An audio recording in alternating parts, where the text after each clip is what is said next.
신실하신 나의 주님, 나의 삶 주님 안에 있네.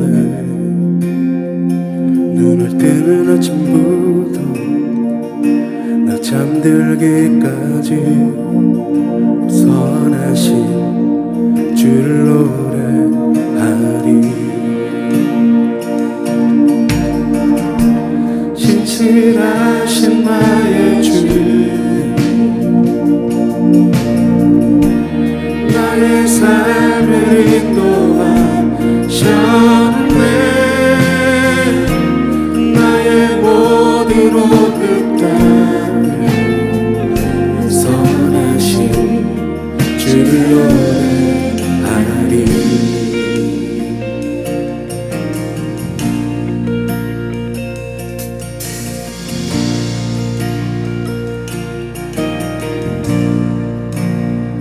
사랑해요,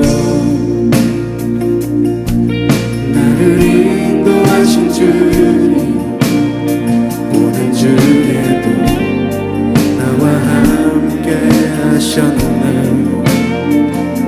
내 아버지 되시며 내 친구 되신 주, 나의 삶 주님 안에 있네. 신실하신 나의 주, 나의 삶을 인도하셨네. 나의 모든 호흡 따라 선하신 주를 노래하리. 신실하신 나의 주, 나의 모든 인도하셨네.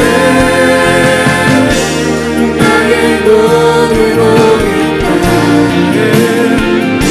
선하신 주를 노래하리.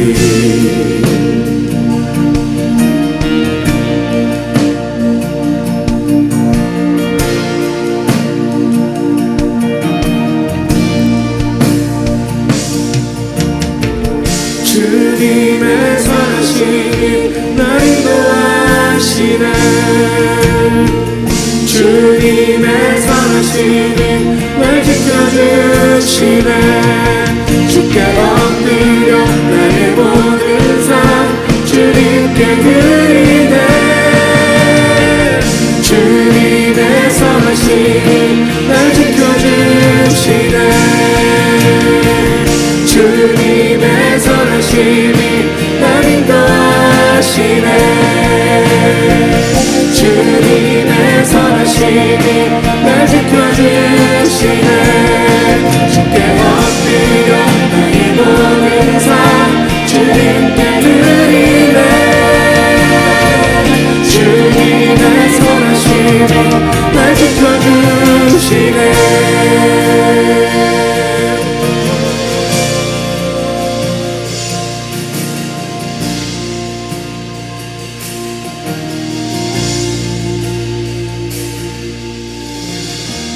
신실하신 나의 주님, 나의 삶을 인도하셨네. 나의 모든 호흡 다해 선하신 주를 노래하리. 신실하신 나의 주, 나의 삶을 인도하셨네. 나의 모든 호흡 다해 선하신 주를 노래하리. 주님의 선하심이 날 인도하시네. 주님의 선하심이 날 지켜주시네.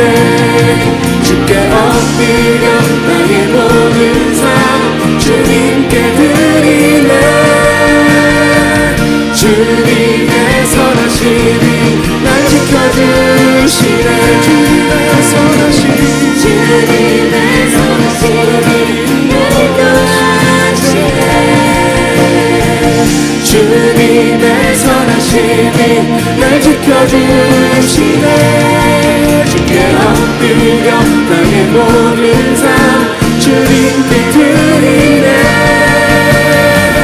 주님의 선하심이 날 지켜주시네.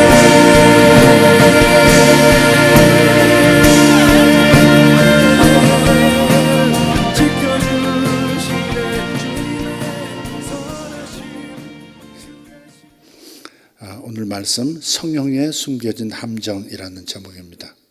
제목이 좀 이상하죠? 성형 맞습니다. 성형 그대로입니다. 성형. 디모데전서 2장 9절에서 10절입니다. 합독합니다. 또 이와 같이 여자들도 단정하게 옷을 입으며 소박함과 정절로서 자기를 단장하고 따은 머리와 금이나 진주나 값진 옷으로 하지 말고 오직 선행으로 하기를 원하노라. 이것이 하나님을 경외한다 하는 자들에게 마땅한 것이니라. 아멘. 언젠가 우리 친구 목사님들 부부가 모임이 있어서 나갔더니 한 목사님 사모님께서 굉장히 무서운 얼굴을 하고 오셨더라고요. 안경도 두꺼운 거 딱 쓰고 오시고요. 눈을 보니까 장엄하다고 할까, 무람하다고 할까, 무겁다고 할까, 무섭다고 할까. 무섭다가 정답인 것 같습니다. 무서운 눈을 하고 오셨더라고요. 만지신 거예요. 부기가 막 그대로 있는 처럼 나오셨는데 저렇게 눈 수술하시고 저렇게 만난 분 중에 제일 이렇게 위압감이 느껴지는 그런 얼굴이시더라고요. 나이 드신 분들이, 여성들이 특히 이제 이렇게 눈꺼풀이 처지면 여기에 이제 눈물이 이제 생기고 거기에 이제 진물 생기고 고생을 좀 하더라고요. 그러니까 이제 한 50대, 60대 되시면 한번 당겨주고 또 오래 사시는 분 80대 한번 다시 한번 당겨주고 너무 일찍 당기면 또 한 70대 또 한번 당겨줘야 되니까 그때는 이렇게 회복이 잘 안 되고 하니까 60대 초반에 한번 당겨주고 80대 초반에 한번 두 번째 당겨준다는 말이 있습니다. 전설입니다. 오늘 그 생각이 나면서 오늘 이 주제를 좀 나눠야 되겠다 하는 생각을 했습니다. 성령은 나쁜 게 아니죠. 좋다 나쁘다 이것이 아니죠. 그런데 이런 성형이라고 하는 유익한 기술의 어떤 숨겨진 함정들이 그리스도인들에게 있다 하는 부분을 나누려고 하는 겁니다. 의학의 발전이라고 하는 것이 우리에게 유익을 주기도 하지만 또 생각해 봐야 할 거리를 제공해 줘요. 의학기술은 다른 모든 과학기술과 마찬가지입니다. 그 자체로 좋고 나쁘고를 판단할 수가 없어요. 다만 그것을 어떻게 사용하느냐, 그것에 따라서 좋고 나쁘고가 그 시비가 갈립니다. 가령 원자력은 오용하면 원자폭탄 같은 엄청난 위험 무기가 되지만 잘 활용만 한다면 이보다 더 좋은 청정 에너지는 없습니다. 잘 관리가 될 수 있다면 아주 최고의 에너지이기 때문에 아주 극도의 좋은 기술을 가지고 잘 관리해야 되는 것은 틀림없습니다. 그 관리가 안 되면 이제 큰 무서운 문제가 되지만 그러나 에너지 자체는 최고로 값싼 청정 에너지죠. 거기다가 이 원자력이라고 하는 것이 이제 암 치료도 이제 도움을 주고 하는 여러 가지 유익이 참 많은 겁니다. 성형 수술도 수많은 과학 기술 중에 하나죠. 10년, 20년 전만 해도요, 화상을 입었다고 생각할 때, 그 심각한 외상을 입었을 때 성형 기술이 발달하지 않아서 여러 차례 수술을 하면서도 깔끔하게 회복이 되지 않아서 많은 고생을 해야 했습니다. 그렇지만 지금은 사고로 인한 손상 외에도 타고난 기형까지도 성형수술을 통해서 고치고 있습니다. 기형도 수술을 통해서 고치고 있다 이 말이죠. 화상 같은 외상, 그것도 고치고요. 그런 면에서 좋은 거예요, 나쁜 거예요? 좋은 것이고 유익한 것이죠. 네. 그래서 치료를 목적으로 성형수술을 하는 것이 아니라 다른 예상치 못한 사회 현상이 일어나기도 합니다. 그러니까 이 성형기술 발달이 아주 이상한 사회 현상을 불러왔어요. 뭐냐? 예뻐지기 위해서 성형수술을 하는 거예요. 치료 목적이 아니에요. 요즘은 남자들도 취업 면접 앞두고 성형을 고민한다 하는 얘기도 들었습니다. 그러니까 외모지상주의입니다. 이 외모지상주의가 팽배하다 보니까 못생긴 외모로 인한 컴플렉스에 시달리느니 차라리 성형으로 자신감을 회복하자 하는 생각이 모든 세대를 초월해서 편만하게 공감을 얻고 있는 거예요.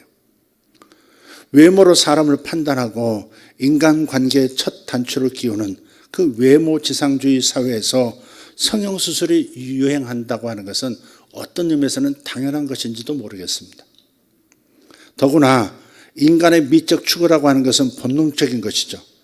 그래서 성형에서 아름다워지겠다는 욕구를 비난할 수만은 없는 겁니다. 그럼에도 불구하고 성형 중독이라 할 만큼 외모에 지나치게 집착하는 것, 이것이 문제입니다. 특히 우리 그리스도인들은 바른 성경적 관점을 가지고 이와 같은 사회적 현상을 바라보고 판단할 수 있어야 합니다. 성경은 분명히 말씀하죠. 나는 외모로 사람을 취하지 않는다 말씀하셨어요. 사무엘상서 16장 7절입니다. 성경 구절은 같이 읽는 겁니다. 내가 보는 것은 사람과 같지 아니하니 사람은 외모를 보거니와 나 여호와는 중심을 보느니라 하시더라. 아멘. 물론 여기서 외모라고 하는 것은 단순히 얼굴이나 신체를 가리키는 말이 아닙니다. 그 사람의 학벌, 그 사람의 재산, 신분, 이 모든 외적 조건 모두를 뜻합니다. 하나님께서는 그 사람이 가지고 있는 배경이나 이런 외모를 보시지 않는다 하십니다. 그러니까 하나님께서는 우리가 가진 조건에 상관없이 우리 자체를 사랑하시는 분입니다.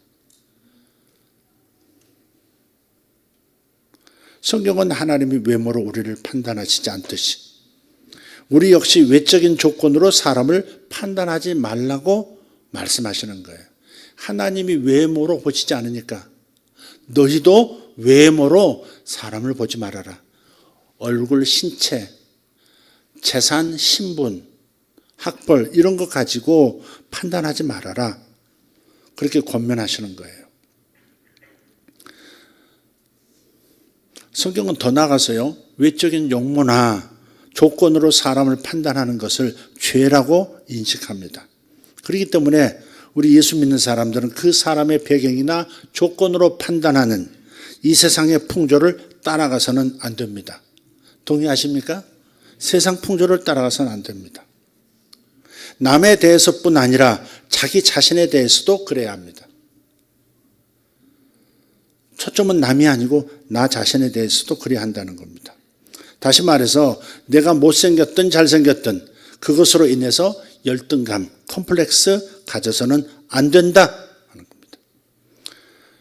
만약에 지금 그로 인해서 성형을 고민하고 있거나 콤플렉스에 시달리고 있다면 그것은 성경적 관점에서 우리가 극복해야 할, 반드시 극복해야 할 세상 풍조 중 하나라는 사실입니다. 에베소서 2장 2절. 그때 너희는 그 가운데서 행하여 이 세상 풍조를 따르고, 예수 안 믿을 때는 말하는 겁니다. 다시 읽어요. 그때 너희는 그 가운데 행하여 이 세상 풍조를 따르고 공중의 권세 잡은 자를 따랐으니 곧 지금 불순종의 아들들 가운데서 역사하는 영이라.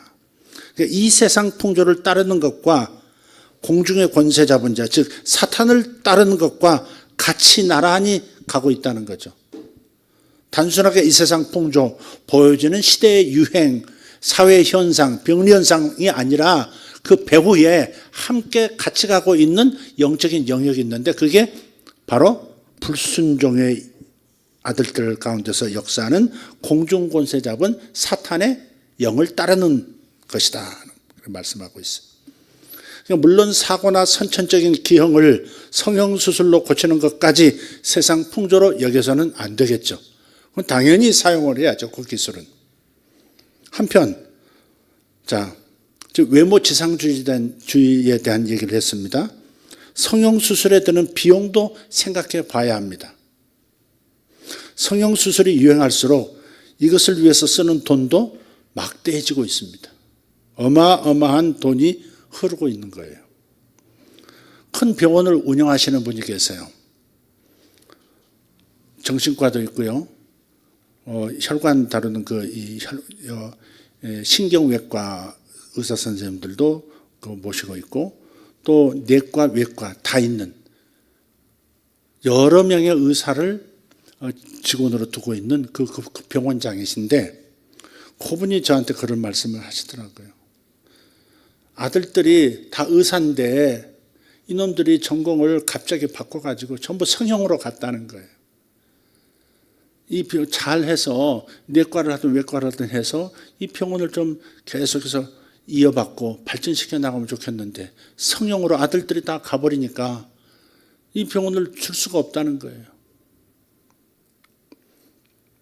자녀들이 성형외과를 선택한 이유가 그쪽이 돈을 많이 벌기 때문이라고는 판단인 겁니다.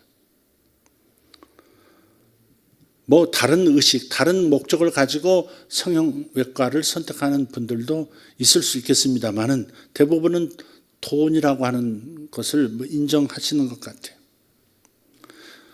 내가 벌어서 아끼고 절약해서 모은 돈으로 내가 내 얼굴 수술하는 것이 어째서 문제입니까? 이런 질문을 할 수 있습니다. 하지만 우리 주변에는 그만한 돈이 없어서 죽어가는 사람들도 있다는 사실을 기억해야 합니다. 그 돈이면 죽지 않고 한 가족이 살아남을 수 있는, 1년을 살아남을 수 있는 그런 비용이 될 수도 있다는 거예요. 더구나 내가 번 돈은 내 유익을 위해서 써도 된다, 이 생각은 당연한 것 같은데 절대 성경적인 생각은 아닙니다. 우리는 하나님의 것을 맡은 청지기입니다. 어떤 재화나 물질도 우리 마음대로 사용할 권리가 없습니다. 우리는 하나님께서 맡기신 재물로 하나님의 일을 해야 할 책임이 있는 사람들인 것을 믿습니다. 따라서 멀쩡한 외모를 뜯어 고치겠다고 재화를 사용할 것이 아니라 하나님 나라를 위해서 사용해야 한다 하는 겁니다. 이 하나님 나라를 교회라고 하는 공간으로 이렇게 축소시킬 필요가 없습니다. 하나님 나라, 하나님께서 세상을 경영하시는, 하나님께서 세상을 통치하신, 그게 하나님 나라입니다. 하나님 나라는 어떤 공간, 어떤 인구, 어떤 지역을 말하는 게 아니에요. 하나님 나라라고 할 때 나라는 하나님의 통치입니다. 하나님의 다스리심. 하나님 나라 그러면 하나님께서 사랑으로 다스려 주시는 것, 그게 바로 하나님 나라입니다.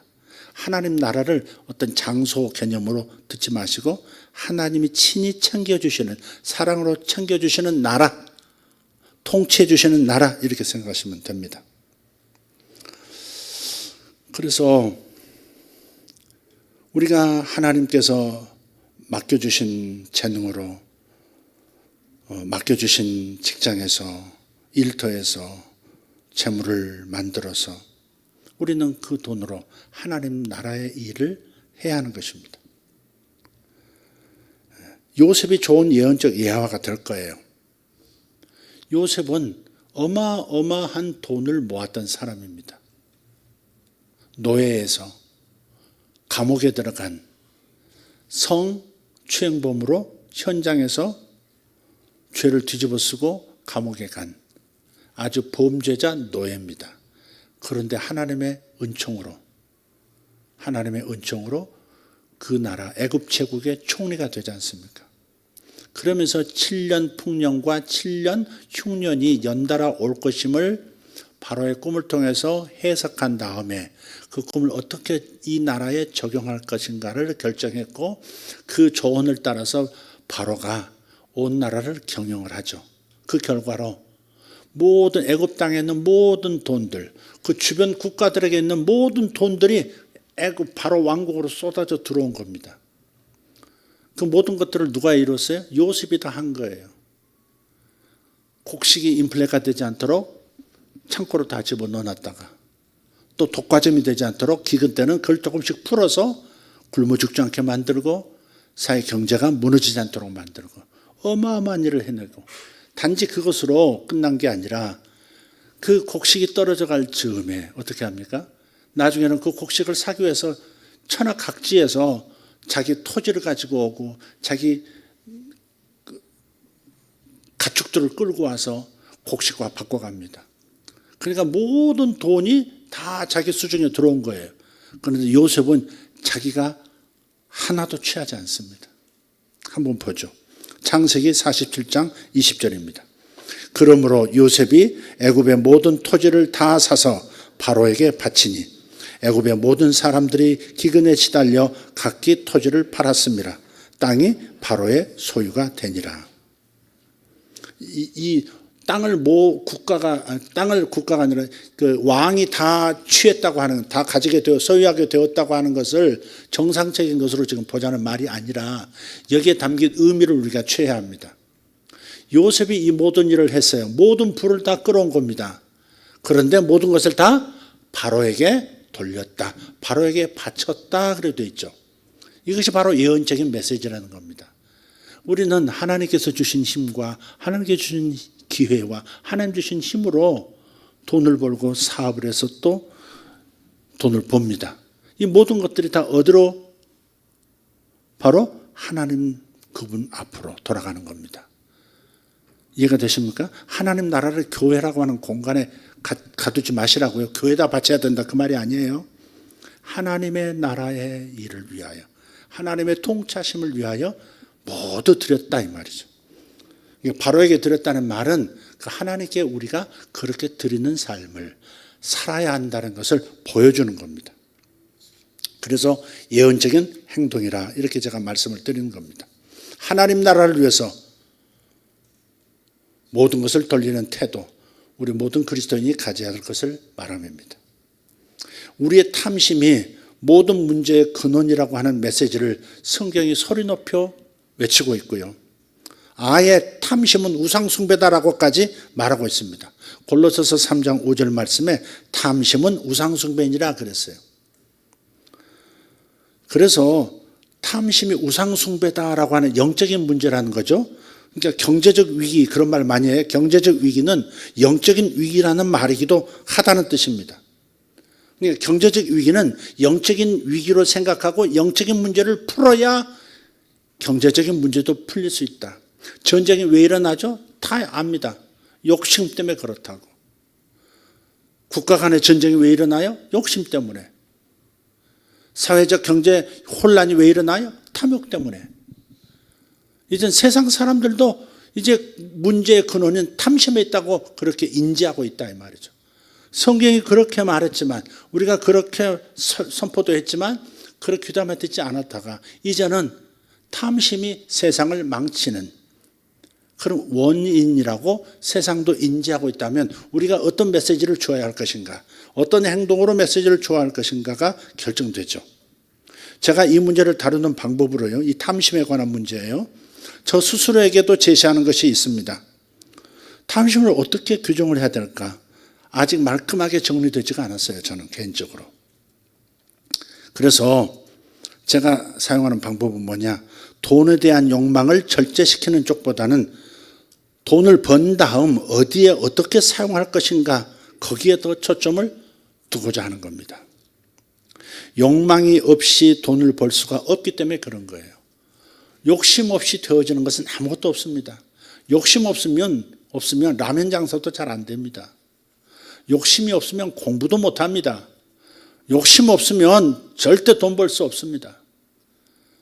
그러니까 욕심 자체를 좋다 나쁘다 함부로 판단할 일이 아니라는 거죠. 동기가 무엇이냐, 어떻게 사용할 것이냐에 대한 목적에서 찾아야 되는 거죠. 그래서 제가 제안하는 방법은, 첫째는 뭐냐?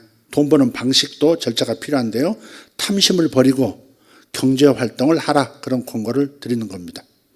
돈이 된다면 뭐를 해도 괜찮다, 이 태도는 버리라는 겁니다. 그런 말이 있어요, 세상에. 개처럼 벌어서 정성처럼 쓴다. 언뜻 들으면 굉장히 열심히 벌어서 잘 쓴다 그 말 같은데 개같이 벌어는 이건 아닌 거 아닙니까? 사람이 사람처럼 벌어야지 개처럼 벌어서 되겠습니까? 사람다운 경제활동 반드시 해야 합니다. 주님이 기뻐하시는 그런 업을 택하고 주님이 기뻐하시는 방향으로 돈을 벌려고 해야 합니다. 세상이 그렇지 않다 할지라도 그 세상 풍조를 따라가지 말고 이 업에서 내가 이런 문화를 한번 시작해 버리라 그런 마음으로 돈을 좀 적게 벌더라도 그렇게 가야 하지 않겠습니까? 네. 그래서 탐심을 버린 그 경제활동을 해야 한다. 그러니까 돈을 정성처럼 벌어라. 지금 제가 그렇게 말씀을 드리는 겁니다. 두 번째는 경제활동을 통해서 생긴 이득 중에서 얼마만큼은 어떤 방식으로든지 스스로 경제 문제를 해결할 수 없는 주변 사람들에게 사용해야 합니다. 물론 돈을 잘 버는 사람이 있고요. 돈을 잘 쓰는 사람이 있긴 합니다. 워런 버핏 같은 분들은 돈을 잘 버시잖아요. 투자의 귀재이시니까. 돈을 잘 버는 분이에요. 어마어마하게. 근데 그 돈을 누가 사용하도록 위탁을 하냐면 빌 게이츠 부부에게 다 맡겼잖아요. 빌 게이츠가 이혼을 해서 좀 문제가 생겼습니다만은 빌 게이츠는 돈을 더 잘 쓴다고 판단하니까 빌 게이츠에게 자기 돈의 전부를 맡긴 거예요. 그러니까 잘 버는 사람이 있고 잘 쓰는 사람이 있는 거예요. 빌 게이츠는 이렇게 어디 적재적소에 돈을 나누는 걸 잘하는 것 같아요.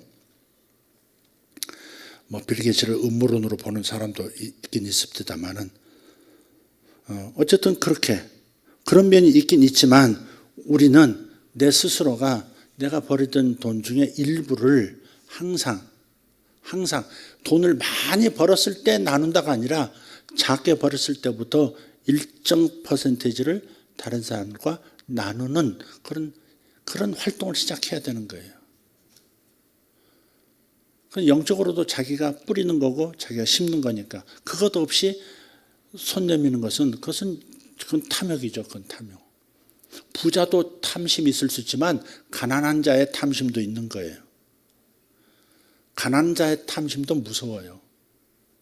그러니까 우리는 스스로 경제 문제를 해결할 수 없는 나보다 더 어려운 사람들을 향해서 흘러가게 해야 한다는 겁니다. 그럼으로써 탐심을 이기는 법을 터득하는 거죠. 현실적인 문제가 있기 때문에 그건 안 됩니다라고 항목을 정해서 이런 업은 하지 마세요. 이런 건 팔지 마세요. 저런 건 하지 마세요. 이렇게 권하고 싶진 않아요. 사람마다 생각이 다르기 때문에. 그러나 버는 것에 있어서도 누가 봐도 객관적으로 봐도 이건 아닙니다. 이건 해를 가는 거고 세상을 망하게 만드는 거고 가정을 망치는 겁니다. 라고 했을 때는 멈춰야죠. 돈이 되더라도 멈춰야죠. 극단적인 걸 말하면 마약을 다룬다든지 그런 건 하지 않아야 되는 거죠.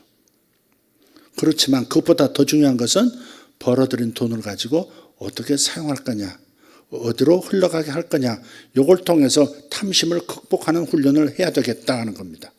예를 들어서 기업이라면 생산활동을 통해서 생긴 그 이윤을 가지고 재투자하는 겁니다.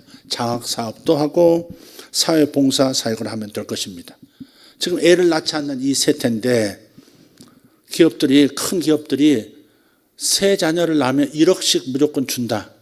이것도 좋은 운동 아닙니까? 기업이나 할 수 있지. 국가가 마음대로 그걸 할 수 있나요? 그렇게 해서도 문제가 되죠, 또. 그러니까 기업들이, 많이 벌어들인 기업들이 그런 사회를 위해서, 나라의 안녕과 미래를 위해서 재투자하는 마음으로 그렇게 밀어준다면 아이 낳는 것이 얼마나 편하겠습니까? 마음 심적으로.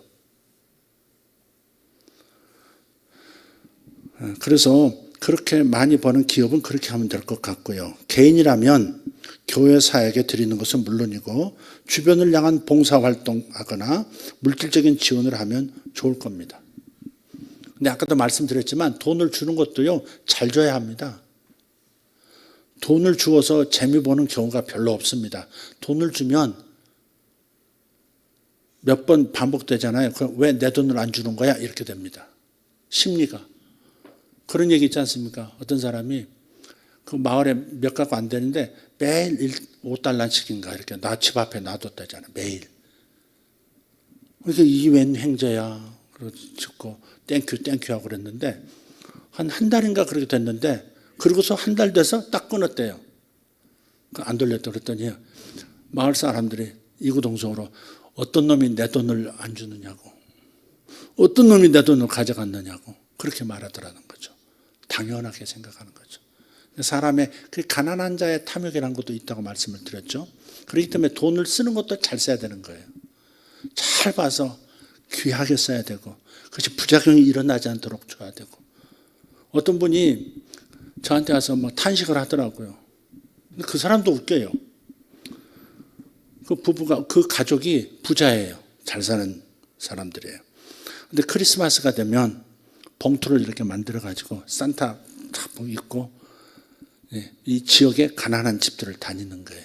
동사무소 알아가지고 이렇게 부모가 없고 이렇게 뭐 이렇게 그런 아이들 있죠. 아이들이 이제 그걸 뭐라 그러지? 무슨 자녀라 그러는데 부모 없이 이렇게 고아 말고 결손가정 말고 그저 큰 놈이 동생들 먹여 살리는 그런 구조를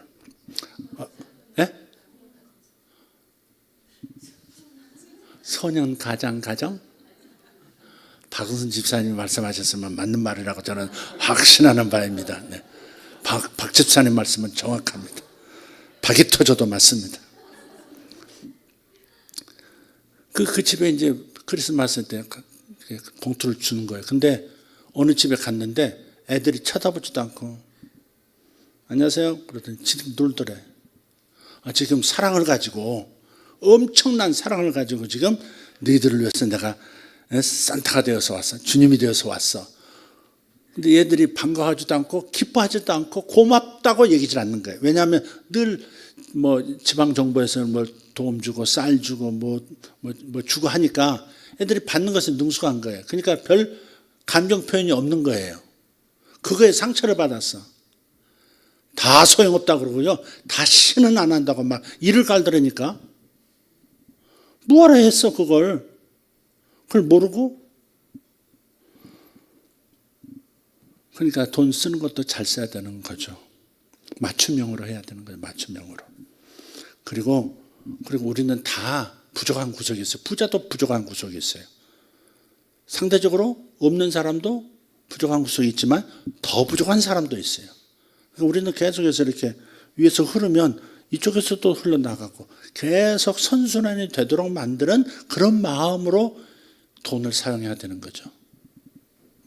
옆으로 좀 가버렸습니다. 좀 셌어요.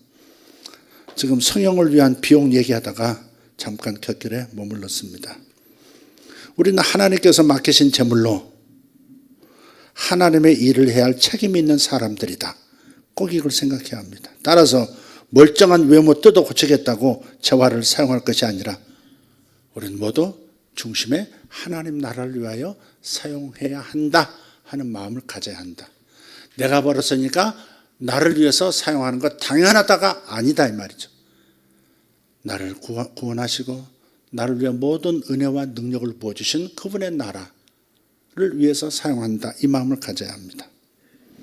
지금까지 외모에 대한 성경적 사고방식 하나 얘기했고요. 두 번째는 비용적인 면에서도 성경적으로 생각해야 한다 하는 것을 말했습니다. 마지막으로 우리 그리스도인은 몸의 부활과 관련해서 성형 문제를 생각해 봐야 합니다. 예수님께서 재림하시면 모든 사람이 부활할 겁니다. 아멘. 모든 사람이 부활합니다. 어떤 사람은 저 지옥으로 떨어지기 위한 부활이 있을 거예요. 다 부활합니다, 여러분. 예수 믿는 사람만 부활하는 게 아닙니다. 다 부활하여 몸을 가지고 영원세계 천국으로 들어가든지 아니면 지옥으로 가든지입니다. 사람은 몸까지 있어야 완전한 인간으로 그렇게 성경은 얘기합니다. 그래서 지금 예수 믿고 돌아가신 분들은 몸은 흙으로 돌아갔고 영은 주님 앞으로 갔지만, 영혼은 갔지만, 그러나 주님 재림하실 때 다 부활해서 몸을 가지고 신천신지 영원한 세계로 들어갑니다. 그럼 다른 사람들도 마찬가지. 지옥에 가는 것도 영만 가는 게 아니라 그 구원받지 못한 영과 구원받지 못한 몸의 부활과 함께 연합해서 지옥으로 가는 거거든요. 그래서 몸의 부활을 생각해야 돼요. 예수님 재림하시면 모든 사람이 부활합니다. 이 세상에 사는 동안에 예수님을 주님으로 믿는 사람들은 예수님이 다시 오시면 영원토록 주를 섬길 온전한 몸을 가지게 됩니다. 죽을 때 온전해진 영혼이 그에 부합하는 온전한 몸을 가지게 되는 거예요. 성경에서 보면 이 몸을 성령님이 사용하시기에 가장 적합한 몸이라는 뜻에서 신령한 몸이라 그렇게 표현했습니다. 고린도전서 15장 42절에서 44절입니다. 찬찬히 한번 읽어봅시다. 죽은 자의 부활도 그와 같으니 썩을 것으로 심고 썩지 아니할 것으로 다시 살아나며 욕된 것으로 심고 영광스러운 것으로 다시 살아나며 약한 것으로 심고 강한 것으로 다시 살아나며 육의 몸으로 심고 신령한 몸으로 다시 살아나나니 육의 몸이 있은즉 또 영의 몸이 있느니라. 아멘. 지금의 이 몸은 병들기도 하고 죽으면 썩기도 하는 몸입니다. 그러나 신령한 몸이 있습니다. 부활의 몸입니다. 이 신령한 몸은 병이 들거나 결코 썩지 않는 몸이 될 것입니다. 신령한 몸은 영광스럽고 아름다운 몸이고 강한 몸입니다. 성형이 필요 없는 완전하고 영광스러운 몸이고 살과 뼈가 있지만 죽음도 건드릴 수 없는 강한 몸으로 다시 살아나는 겁니다. 부활하신 예수님의 몸이 모델입니다. 예수님의 부활하신 몸은 알아볼 수 있는 몸이기도 했고 알아볼 수 없는 몸이기도 했습니다. 제자들이 로마군이 무서워서 두려워 떨며 어느 집에 숨어 있을 때 주님께서 문도 열리지 않는 그 방 가운데 호련히 나타나시죠. 그러면서 부활하신 당신의 손, 발을 만져보라고 하십니다. 영은 뼈가 없을, 살과 뼈가 없을 때 나는 살과 뼈가 있다. 만져보라 그러시잖아요. 그래서 그 의심 많았던 도마가 만져보고 나서 주는 나의 하나님, 나의 주님이십니다. 고백하잖아요. 그러니까 분명하게 몸인데 제자들이 알아봤듯이 알아볼 수 있는 얼굴이기도 하고 엠마오로 실망해서 내려가던 두 제자들 가운데 한나절을 동행했는데도 그분이 주님이시라는 사실을 알지 못하는 경우도 있다 이 말이죠. 주님이신 걸 몰랐어요. 그러니까 용모가 달라질 수 있는 하나의 용모라면 존재하지 않는 다양한 용모를 가질 수 있는 살과 뼈가 있는데도 변형이 가능한 그런 부활의 몸인 것 같습니다. 그래서 우리가 정확히 어떤 용도의 모습으로 변화될지는 모르지만 우리 예수님의 모습에서 한번 신뢰를 한번 찾아보자 이 말이에요. 반모섬에서 사도 요한에게 나타나셨던 예수님의 영광의 모습을 한번 보십시다. 계시록 1장 13절에서 18절입니다. 촛대 사이에 인자 같은 이가 발에 끌리는 옷을 입고 가슴에 금띠를 띠고 그의 머리와 털의 희기가 흰 양털 같고 눈 같으며 그의 눈은 불꽃 같고 그의 발은 풀무불에 단련한 빛난 주석 같고 그의 음성은 많은 물소리와 같으며 그의 오른손에 7 별이 있고 그의 입에서 좌우에 날선 검이 나오고 그 얼굴은 해가 힘있게 비치는 것 같더라. 내가 볼 때 그의 발 앞에 엎드려져 죽은 자 같이 되며 그가 오른손을 내게 얹고 이르시되 두려워 말라. 나는 처음이요 마지막이니 곧 살아있는 자라. 내가 전에 죽었었노라. 그러니까 이게 영광스럽다 그러잖아요. 부활의 몸은 영광스러운 몸이다.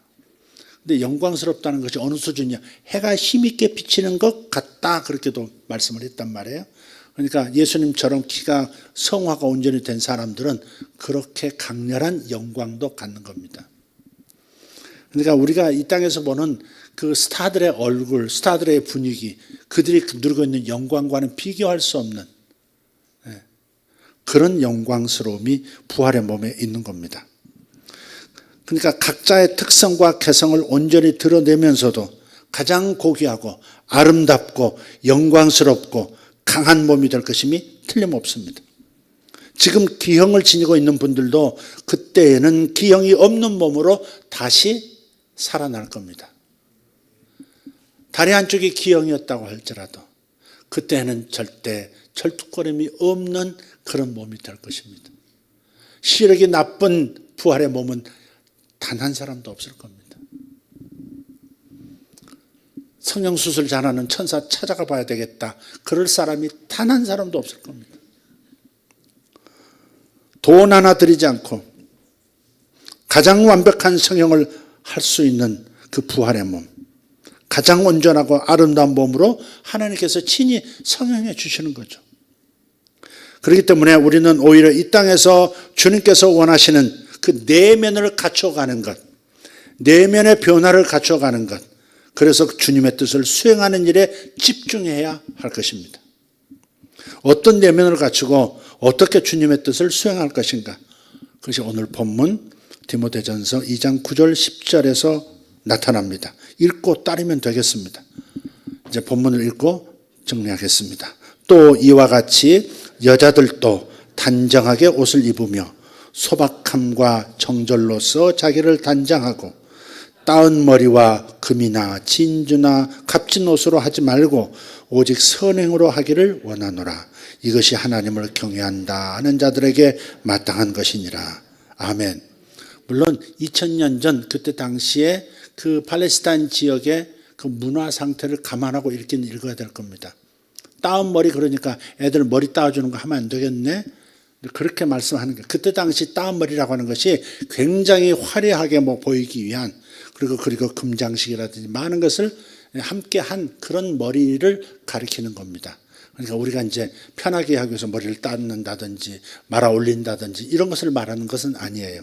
중요한 것은 외면의 문제를, 외면을 단장하는 것이 아니라 내면을 단장하고 행실을 단장하는 것이 중요하다 하는 겁니다.